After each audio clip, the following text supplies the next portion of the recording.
We knew Undermine was a space we just had to visit, right? Like, hey, we're in a underground expansion. You know what's really cool about an underground expansion is that we can really lean into that idea of, this living, breathing world and the world changing around us. So we wanted to plant seeds early on. Some of our players even caught on to this, where in the Ringing Deeps, there's some goblin encampments throughout the zone.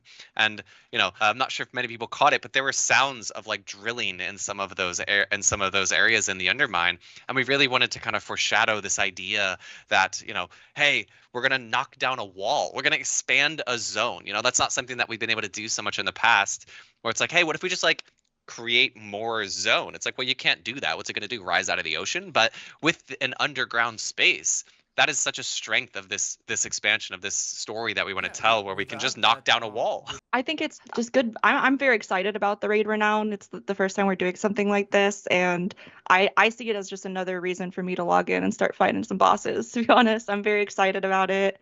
There's new cosmetics and chase rewards within the track. Even we talked about Drive earlier. We won't be able to do it in dungeons, but as part of this raid, you will be able to go back and unlock Drive to get around the raid easier as part of this renowned track. So just more excitement for the raid, to be honest, and I'm looking forward to it. Yeah, this is really almost an extension or an evolution of the severed strands that we saw in Nerebar Palace, right? Like that was something that we knew we wanted to give players this, kind of progressive power over time within the raid of Nerebar. And as we were looking to the liberation of Undermine, we really thought, I don't know if you've looked at the theming of this raid renown, but it's so epic. It's basically like loyalty rewards, which is so thematically funny for this update. But that's something that we wanted to kind of evolve, is that idea of this the severed strands kind of buffs, as the players were calling it, but find ways to inject even more excitement and fun and reward to it.